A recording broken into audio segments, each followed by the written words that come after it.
it's not really Silicon Valley that you want. For one thing, you haven't got the climate for it. So it's cold here a lot and it rains. In Silicon Valley, it's not cold. It has happened before, repeatedly. An example that comes to mind every time John Chisholm here presents is Birmingham in England. It's called Birmingham in the Black Country. It was the Black Country because they burned coal for their very many small manufacturing enterprises from the 18th century on, and the area became black with coal, so black that the doves in the area changed from white to black in their color, evolved this way. And so these clusters of innovation happen over and over again in world history.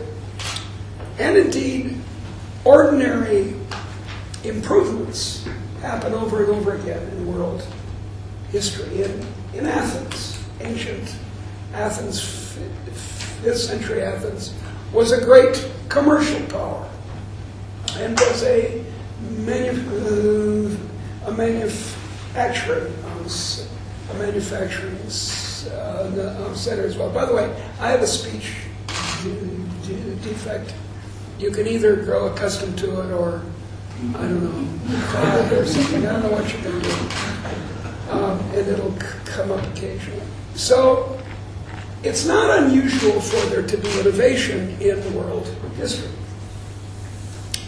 But what is very remarkable is the innovation of the last 2 centuries in magnitude. It's the same kind of innovation as when the first woman, I'm sure it's a woman, invented pottery or invented clothing, cloth. We invented it.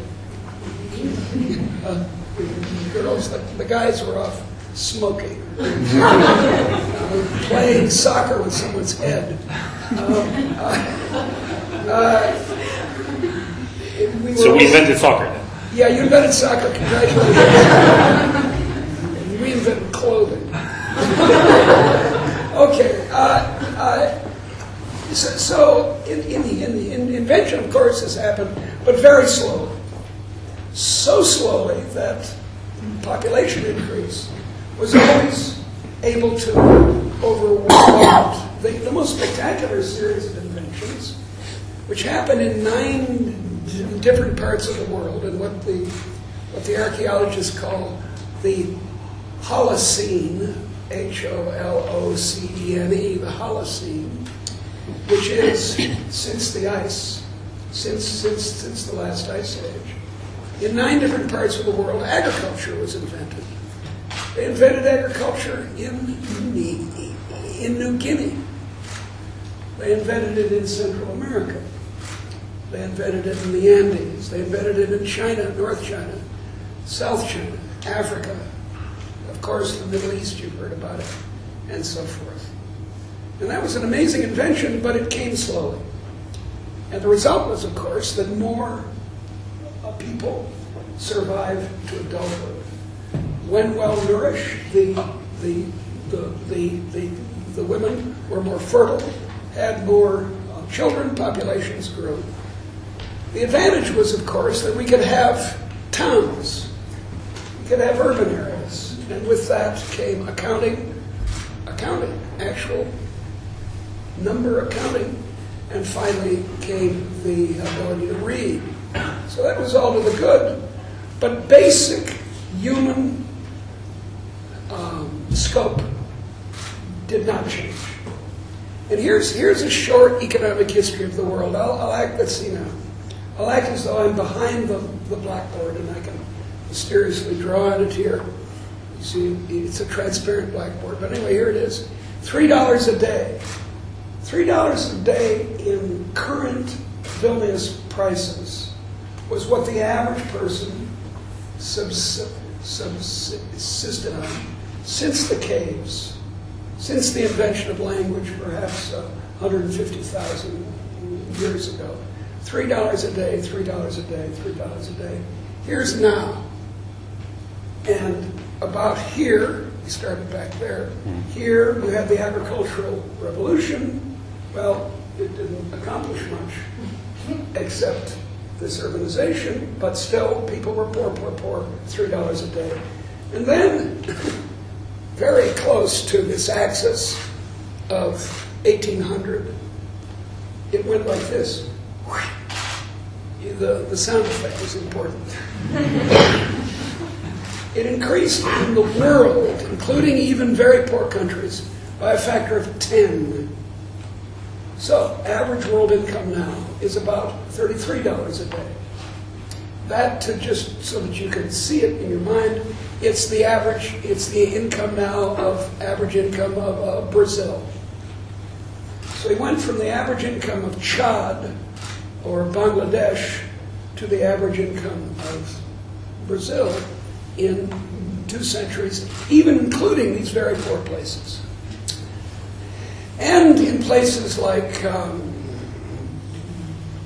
Europe or Japan or the United States or Australia, Canada, and so forth, where free trade to some degree, free people to some degree, free entrepreneurs to some degree were allowed to operate, it increased by a factor of 30. So average per capita income here in Lithuania per day is about $50 or $60, maybe higher, not too much higher. In the United States, it's $130 a day. In Norway, it's $145 a day, which is very irritating to the Swedes. So that's the explicandum. That's what we're trying to explain. And to understand the nature and cause of the wealth of nations, as Adam Smith expressed it, you have to ask, well, where did that come from? This is the most important secular event in world history since the invention of agriculture. Where did it come from? Did it come from spilling capital into the world? This was the theory of economics. Adam Smith, Marx, John Maynard Keynes, all of them thought that economic progress, okay, now, after the war, after the Second War, the theory of economic development that people like Walt Rostow espoused, and we all believed when I was a kid, is that, well, you've got a capital output ratio, so let's see how to get that output higher. More capital. Add more capital. That's not so hard. And then you're off to the races.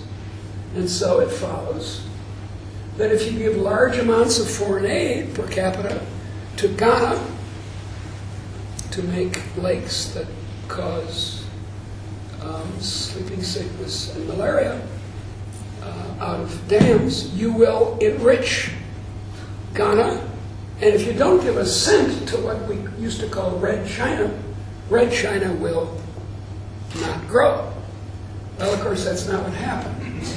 Ghana went from being one of the richest countries in Africa after independence to one of the poorest countries in Africa, with the application of a socialism with which you, the older people here, are very familiar. Whereas red China, with no input of capital from the outside, grew fast. Or you could take, so to speak, a left-wing view. At first being a kind of conservative, be a good, virtuous capitalist, save and work hard. This is Max Weber's idea. Save and work hard and We'll get rich. We'll pile brick on brick, bachelor's degree on bachelor's degree. And physical and human capital will be increased, and we'll get rich.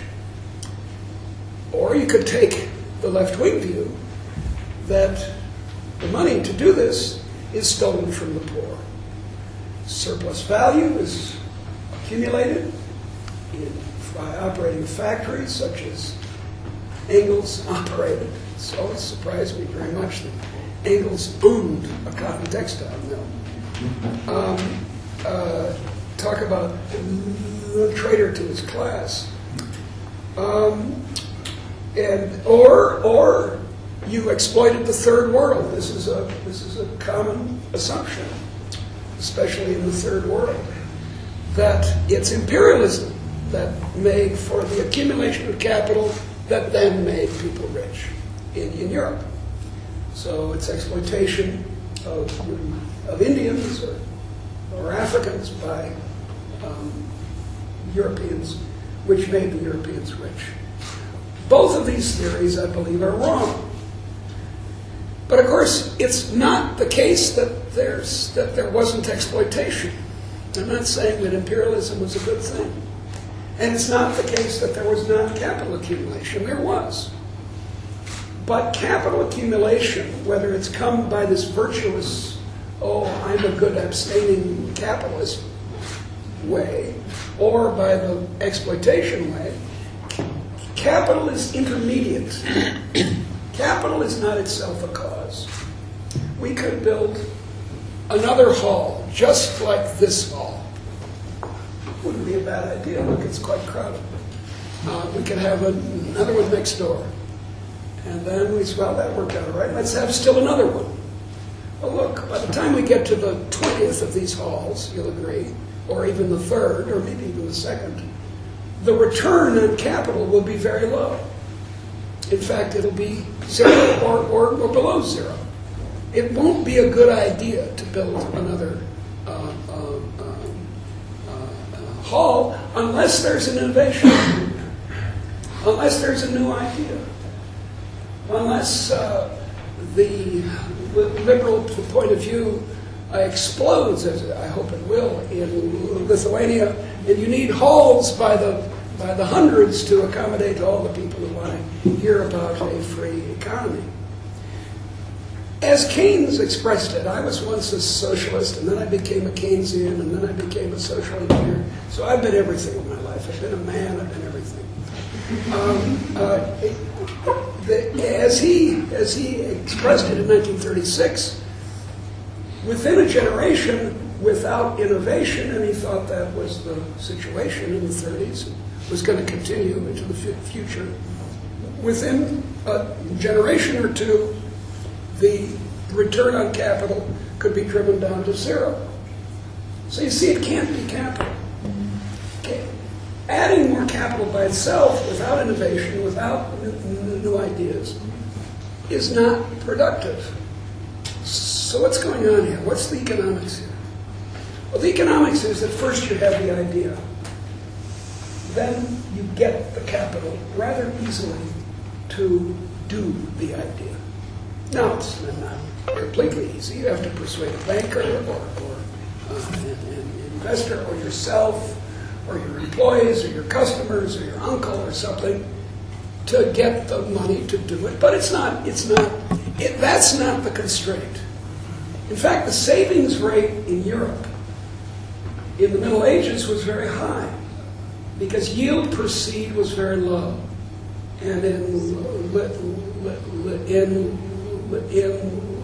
Lithuania, for example, you had to put a third to a quarter of the crop back into the ground for 6 months to get anything. You had to cast it on the ground. So you see, it's not, well, to express it in a positive way, the ideas are the thing. The ideas for a hall like this, the ideas for a new enterprise such as you're dealing with, the ideas for a new company, the idea for a new But look, and it's not fancy stuff. It's not the commanding heights of the economy. Would you like to have? Well, why didn't I have it earlier? Waiting for what? Waving. Waving? Why didn't you bring it down? Because I'm Let's have some entrepreneurship here. That's somewhat astonishing that all this time. Is it on? Yeah, I turned it on. It's not on. Well, for God's sake, don't give me a dead microphone.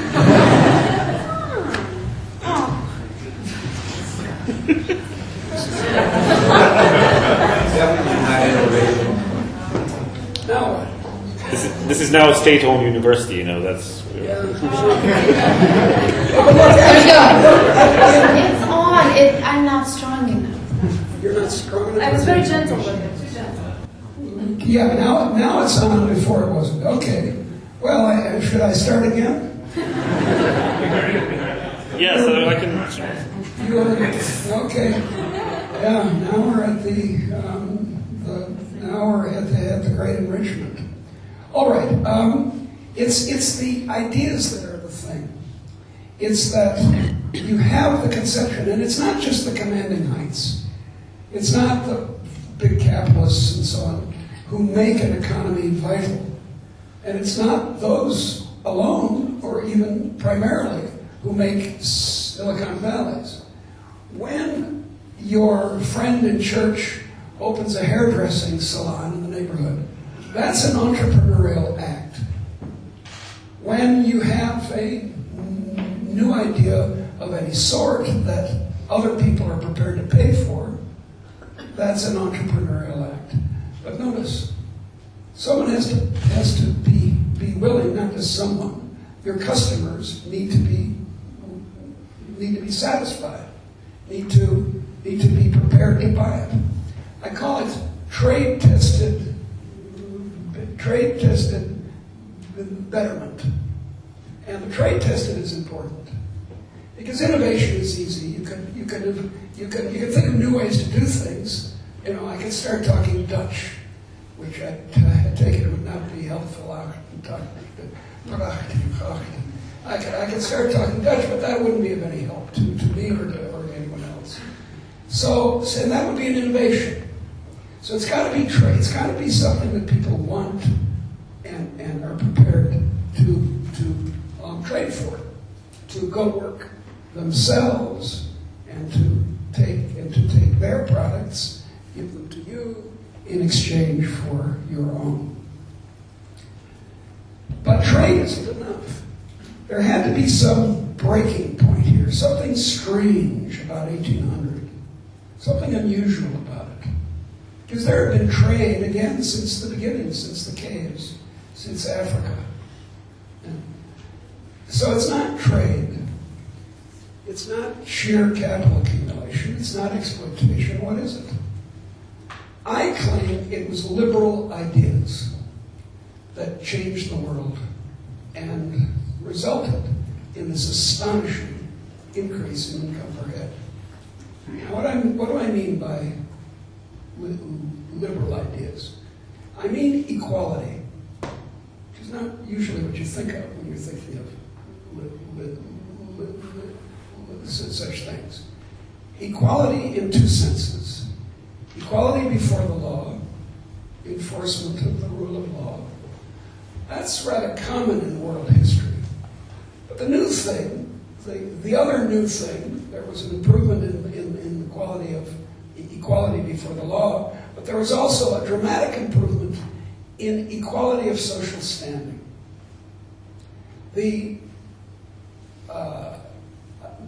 The hierarchies from which we come, the traditional societies from which we come, in which women and serfs and merchants indeed were of low status and stuck in their low status, unable to, as the English say, have a go, have a chance, have an opportunity. That changed. It changed first in Holland in the 1600s, and by the end of the the 1500s, the 16th century, and then at the end of the 17th century was brought to England, this idea. And more equality gave the mass of people, everyone in this room, the right to open a hairdressing salon, the right to start a railway, the right to innovate in Silicon Valley. So that's the key. It's an ideological change. And then the question is where that came.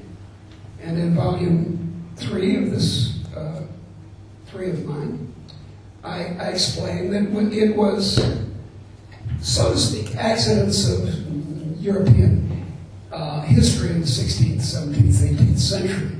It was the Reformation and the various revolts and revolutions that in northwestern Europe especially freed people.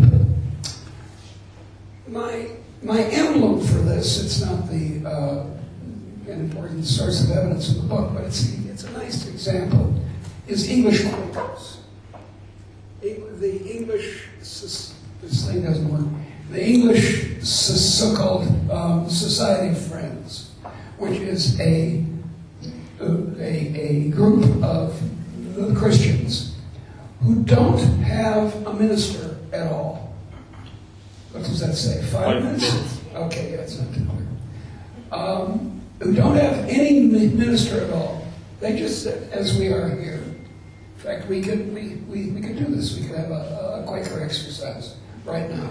This is a 17th century English creation. It's highly significant that it was born during the English Civil War of the 1640s, a time in which all the earlier hierarchical constraints on English society were suddenly removed. Suddenly there was no power in the king. There was a world to be made anew. And for a time, a short time, English people had a go in various things that they were concerned with, including Christianity. Now, the result for Quakers was that this tiny group of English Quakers, in 1800 there were only 20,000 Quakers in a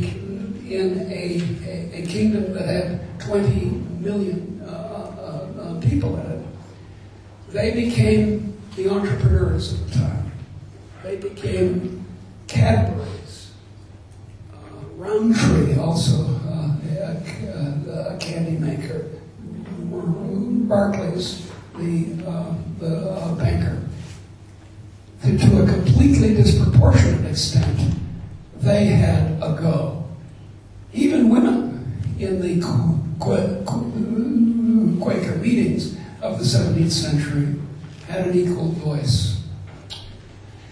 So that's my claim, that it's equality, that it's not some deep European superiority.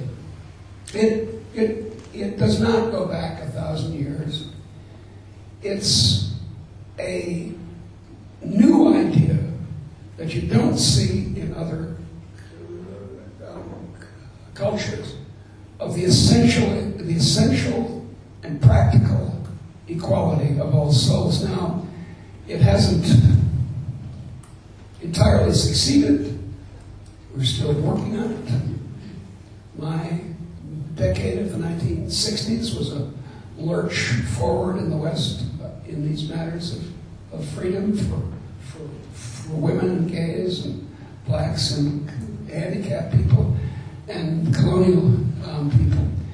But it's the free society that is the creative society and is the seed of what can become your own Silicon Valley. Thank you.